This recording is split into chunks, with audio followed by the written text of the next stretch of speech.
Islamic Research Center. اسی طرح دوسری روایت آتی ہے جو عبداللہ ابن عباس رضی اللہ عنہ حدیث کے راوی کی بحقی کی روایت ہے. آپ نے فرمایا کہا میت کی مثال قبر میں ایسی ہوتی ہے، جو لوگ مر جاتے ہیں ان کی مثال قبر میں ایسی ہوتی ہے کہ ڈوبنے والے اور فریاد کرنے والے کی طرح. خبر میں انسان کی کیفیت ایسی ہوتی ہے جیسا ڈوبنے والا سامنے کھڑے ہوئے انسان کو فریاد کرتا ہے مجھے ڈوبنے سے بچاؤ. تو آپ فرماتے ہیں خبر میں میت کی مثال ایسی ہوتی ہے جیسے ڈوبنے والا فریاد کرتا ہے، فریادی اس طرح ہوتی ہے جو اپنے ماں باپ بھائی یا کسی دوست کی دعا کا منتظر رہتا ہے.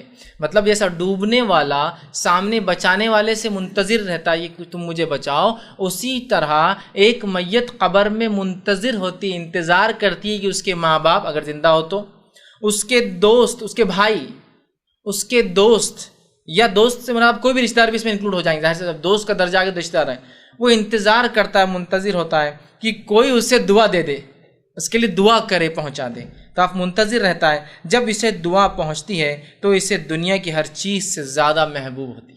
اور جب اسے کوئی دعا دیتا ہے اللہ میرے دوست کی مغفرت کر، میرے چچا کی مغفرت کر، میرے ماموں کی مغفرت کر، میرے والدین کی مغفرت کر، میرے جو بھائی کی مغفرت کر، اللہ ان مسلمانوں کی مغفرت کر، اللہ ان شہداء کی، آپ جب بھی کرتے ہیں تو وہ انسان کو اتنی خوشی ہوتی ہے، یا اس کا معنی ہوتا ہے خوشی ہوں گی روز قیامت، چونکہ اب تو وہ عالم برزخ میں یا واللہ عالم، چونکہ غیب کا معاملہ ہے، اتنی خوشی ہوتی ہے جتنی خوشی دنیا میں کسی چیز کے پانے سے انسان کو نہیں ہوتی ہے. تو کیا ہم اپنے میت کے لیے دعا نہیں کریں گے؟ اور ایسا بہترین سسٹم کہیں سے بھی کیجئے، چاند پر بھی اگر جانے کا موقع ملے وہاں سے بھی کیجئے تو یہ پہنچ جاتا ہے. اور نئی غلط فہمی، اب خبر کے پاس نہیں جاتے دعا کیسے کریں گے؟ کوئی ضرورت نہیں کسی کی خبر کے پاس جانا اور دعا کرنے کی، آپ کہیں سے بھی کیجئے.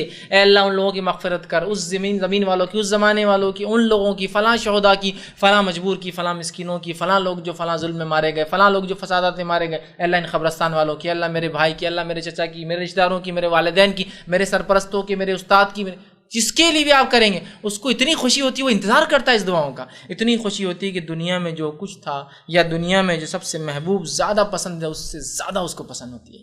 ٹھیک، آگے فرماتے بے شک اہل دنیا کی دعا سے اللہ تعالیٰ اہل قبور کو پہاڑوں کے برابر اجر ادا کرتا ہے.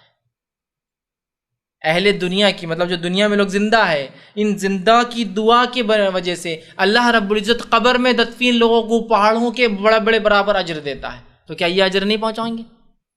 کچھ دوسرے پہنچانے کے چکر میں لگے ہیں، یہ ہے جو پہنچتا ہے، یہ پہنچ رہا ہے.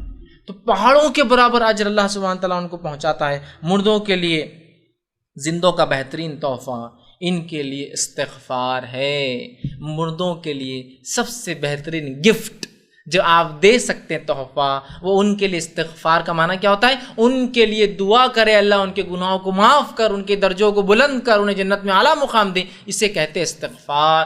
تو سب سے بہترین گفٹ جو میت کو آپ دے سکتے اور جو میں دے سکتا ہوں زندہ ہونے کے ناطے، وہ کیا ہے؟ دعائے مغفرت. یہ کہاں ہو رہی ہے ہم سے؟ یہ سب ملتا ہے، جو نہیں ملتا ہے اس کے چکر میں لگے ہم. چیئیں اور چنے اور کھجور اور قرآن اور کیا کیا ہم کر رہے ہیں. یہ ہے جو ملتا ہے.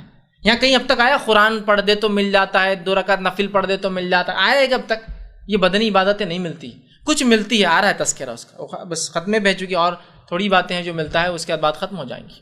یہ ملتا ہے، اس کے علاوہ نہیں ملتا. اس کا مطلب یہ جب بتا دیا مطلب یہ ملتا ہے، اس کے علاوہ نہیں ملتا ہے. آگے آئیے. ابو